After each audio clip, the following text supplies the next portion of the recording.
Hello and welcome to the Inside Stylist podcast, where we talk all about interiors with interviews with interior stylists, writers and the fabulous homeware brands that make a house a home. I also catch up with industry experts in the know and get them to share all their knowledge and advice. There's so much to talk about. I'm your host, Emma Morton-Turner, an interior stylist and writer with a ton of experience. I set up InsideStylist.com so I can share all that interiors love with you. So don't forget to head on over to the website for not only the show notes from today's episode, but regular interior blog posts and a whole host of inspiration on the interior stylists and writers' profiles. But for now, enjoy the show. So you are not going to believe this. I have waited all week to record this podcast, mainly because two doors up are having their loft conversion done. And today was the first day when it's a little bit quiet. And the moment I've sat down, they've started banging, so hopefully we will get through to the end. But this is going to be a really short episode, and it's all about how morning routine habits will help you get stuff done. I have had a morning routine for probably 5 or 6 years. It all started with a book called The Miracle Morning by Hal Elrod. He has what he calls the savers, and he goes through a list of things that he always wants to do. So the savers is an acronym. So S is for silence. So it's kind of meditation or prayer or just sitting quietly and kind of gathering yourself together. A is affirmations. V is visualization. E is for exercise. R is for reading, and S, the last S, is scribing or writing and journaling. And I came across this book and he made this bold statement that he wanted to affect 1 million people. And I thought, that is way too many people. How can one book affect 1 million people? How wrong was I? He has this massive movement. So I took on as many of these as I could. Now, I was not very good with affirmations. I wasn't very good with visualization, but I did like a lot of the elements of it. And from that, I've learned how the morning makes a massive difference for how I take on the rest of my day. And I have adapted my routine many, many times. So let me share with you the 7 things I do to get started, to get motivated, and that really work for waking me up. So I do get up very early, somewhere between 5 and 6 o'clock in the morning. I'll explain why in a second. But the first thing I do if I'm feeling a little bit sleepy is I have a glass of water. Now, I have a glass next to my bed and I have a little Nutella, you know, those white lids? I have one of those on the top because I want to keep it dust free. I'm a bit obsessed about that. And then it means it's at room temperature, which means I can drink it down really quickly. It's not freezing cold. It's not a shock to the system, but it just gets your body kind of internally refreshing. It's rehydrating, and it gets you kind of, it just wakes you up really, really well. So that's really important. Obviously I go and wash my face, freshen up, I get dressed to shoes. Now, I always get dressed in something really comfortable and stretchy, because the second thing I do is I exercise. So I try and do about 15 minutes of exercise. Sometimes it might be half an hour. It doesn't happen every day. It always depends on what's going on that week. But I shake it up a bit. I don't like doing the same thing every day. So I always try and do Pilates at least once a week to help keep everything supple and not to feel creaky. And it's just a nice way to start the day. It's not too in your face. Usually by the middle of the week, I'm ready to do something a bit more stressful. So I do a HIIT training session. I'll also try and do a run, which I will do later in the morning with the dog. And on a Friday, I do a 20-minute stretching workout. These are all on YouTube, by the way. And the stretching on the Friday it's just become a really nice way to stretch out for the end of the week, ready for my long run on a Saturday. So I think it really helps with my strength, for my core strength training for the running on Saturday, which is always the longest run of the week. Once I've done that, normally my husband is getting up. He leaves for work really early, and I get up to make salads for everybody. So I did this before COVID. I used to make salads to take into London because I found I was going and buying sandwiches, and I hate pre-made sandwiches. They always just taste cold and plasticky. So I would buy a sandwich, I'd buy a packet of crisps and a coffee and maybe a lemon curd muffin from Nero, because they are fabulous. And I'd find I was spending like 20 quid every time I went to London, and I wasn't really enjoying what I was eating other than that muffin. So I started making salads just in like little Tupperware boxes, and I'd put these tiny little dessert forks in, and I would take them into London with me. I'd still buy the coffee, and it became a really healthy habit. I just used to snack on these little salad boxes, or veg boxes as we call them. But during lockdown, my husband was he went to work every day because he worked for an industrial pipe centre, which was helping create the hospitals. He was doing all the plumbing, or providing the plumbing for the hospitals. So he was considered a key worker and went to work every day and was usually out the house by around 6:30. So when it all kicked off and the queues outside the supermarkets were really, really long, I thought, do you know what, I'll just make him a salad too, and I'll stick some chicken or some tuna or something in the box. I did him a man-sized box. Really, I just didn't want him to have to queue, because he'd spend the whole of his lunch hour queuing and then he'd get back to work and he wouldn't have had a break. So that just eliminated that. So I would get up in the mornings, make us both a salad, and then the girls started wanting them. Now, I've got 2 teenage daughters, and it just became a routine that I made everybody a salad box every morning, and that has just carried on. So from the very beginning of lockdown, I've made salad boxes every day. I absolutely love them.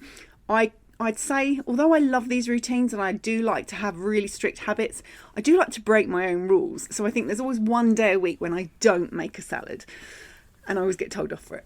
But it's that remembering who likes tomatoes, who likes celery, and most of the time I don't even change up what's going in them. You might get a different kind of main bit. You might get tuna one day and you might get salmon the next, but in general it's exactly the same salad. But they have become really, really popular. I've got that down to 10 minutes. I can make 4 salad boxes in 10 minutes, and it completely eliminates any decision fatigue on what I'm having for lunch. I will sit and have it with hummus at lunchtime with some crackers. The girls take it up to their rooms and snack on it. But also it means everyone's had their 5 a day at some point during the day. They know they've had their 5 a day because it's in their salads. And then, of course, we eat quite healthy other than that. So, done my exercise, made the salad boxes. Now it's time for breakfast. Now, I love breakfast. Breakfast is my favourite meal of the day. And literally the moment I wake up, I'm hungry. I'm ready for breakfast. And I have been very much a cornflakes with hot milk sort of person for years and years. But I went and did a shoot during the last lockdown, and I was confined to a hotel room with no option of going to a restaurant or going and getting breakfast in the hotel. And I bought some porridge pots, and they were so good that I have become obsessed with porridge. And porridge is really good because it's oats, not wheat. My body doesn't like wheat.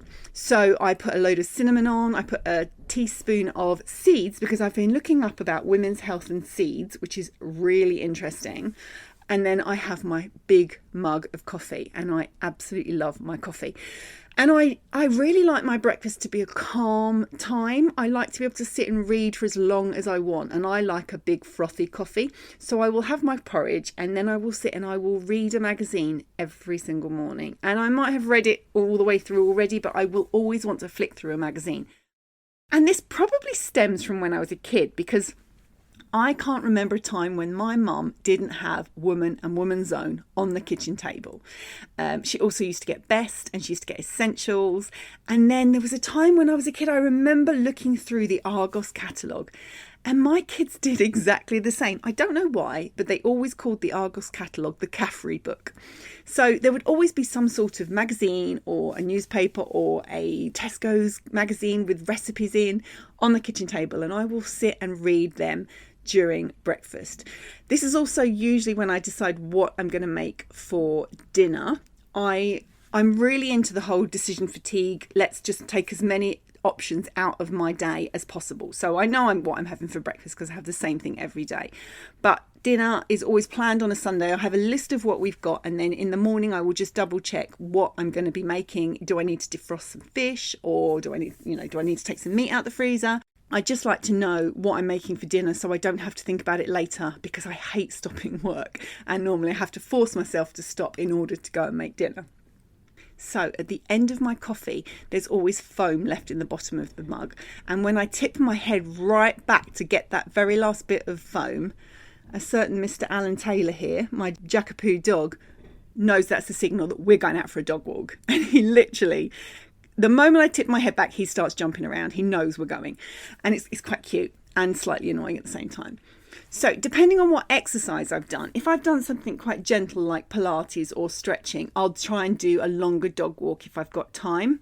If I do a HIIT training, I might just do a shorter walk. My shorter walks are 45 minutes. My longer walks are an hour and 15. It just depends on the route.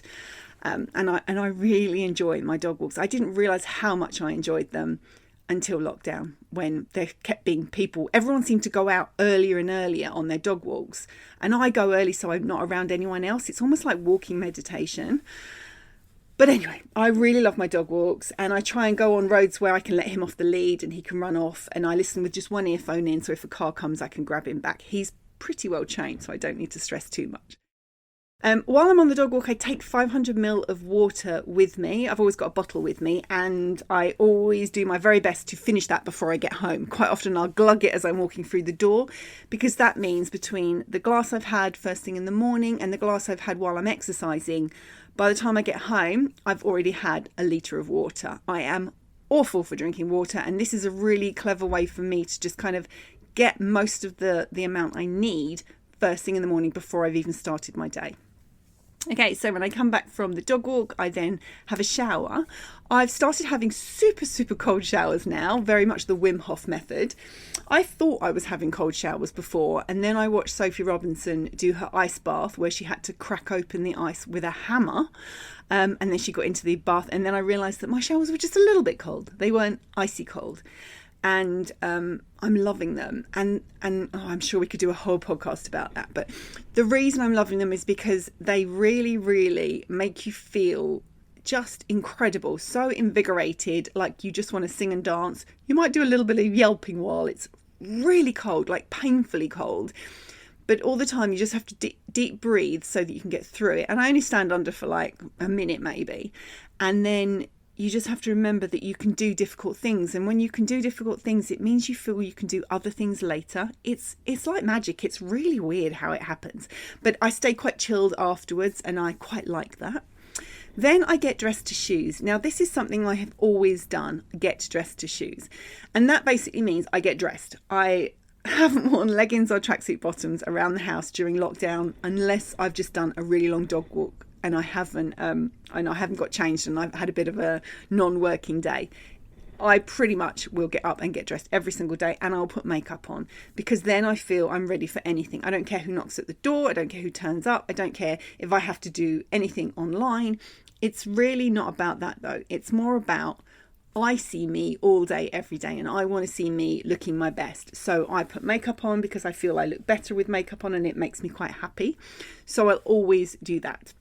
And then I start my day, and I have to say that usually it's around 8:30, 9 o'clock that I'm sitting at my computer getting on with my day. So I do a hell of a lot before a lot of people get up, but it really, really sets me up for the rest of the day. I don't have to think about lunch. I've made my salad. I don't have to think about dinner. It's already planned. I've made sure my kids have got food for the day. I'm already fed. Also, when I get back from the dog walk and I start my day, I take a cup of coffee and I have my second breakfast. So I'm already refueling by 9 o'clock, 10 o'clock. I do love my second breakfast, and I take supplements then as well. That is literally my morning routine. Now, when I don't do it and I feel like I haven't started my day right and I'm quite frustrated, or it's 10:30, I'm still in dog walking clothes, I'm pottering around the house doing the washing or being distracted by the kids being at home, I've discovered that all I need to do is reset. And the way I do that is I just stop what I'm doing. As long as there's no deadlines or anything, I just literally drop everything. I go and have a shower, and I count that as my start of the day, and I reset. I have my shower, I do my hair and makeup, I get dressed, I start my day from fresh. And it might be 11 o'clock, it doesn't matter.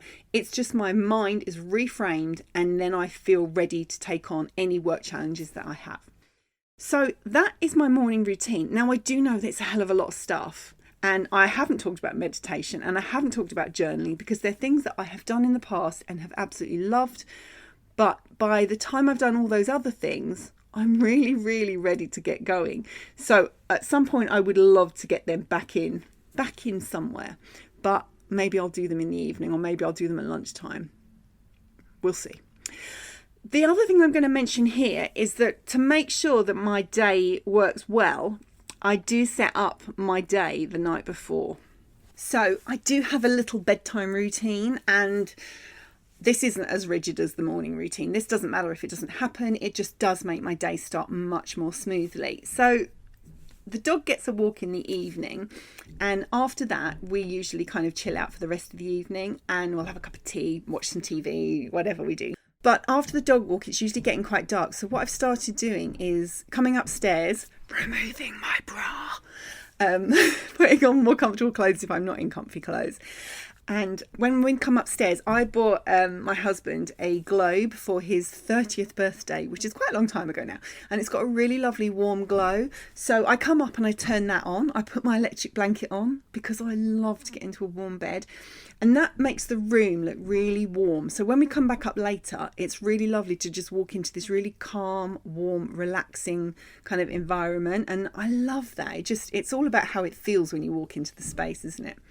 So I do that. I make sure that I know what I'm wearing the next day, even if it's just pulling out jeans and a t-shirt. It just takes away any thought I need to do tomorrow, because decision fatigue again, just take it out. And if I have to iron it, that's not a problem. It's already chosen. And things like if I'm going to run, I don't want to be rummaging through my wardrobe in the dark in the morning. And the last thing I will do, obviously right now we're in lockdown, almost out, but if I'm going to London, or if I've got a meeting, or if I'm going to be doing something the next day, I will make sure that everything I need is in my bag. Where's my, my zip card? Where's my Oyster card? If I am doing a podcast in person, I'll make sure I've got all the printout ready to go. So I have everything I need for the next day printed out, ready. Because I haven't actually mentioned this. I've mentioned this in the past, but I have ADHD and I know that I have constraints with time. I probably should have said this at the beginning.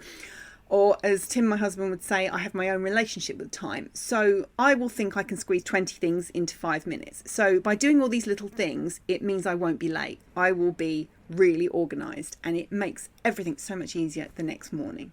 So I hope that has been helpful and interesting. I would love to know what you do for your morning routine. So if you want to head on to the show notes and leave a comment below them and let me know how you get up and how you get cracking. And if you don't feel like your day is working well, what do you do to turn it around so that you still get the right quality of work done?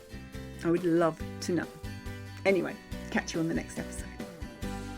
Thanks for listening to the Inside Stylist podcast. You'll find all the details from today's show over on the show notes at insidestylist.com. If you enjoy the show, I'd love it if you would head on over to iTunes and rate and review it. It's the best way to help other people find the show, and I'd really appreciate it. Until next time, bye for now.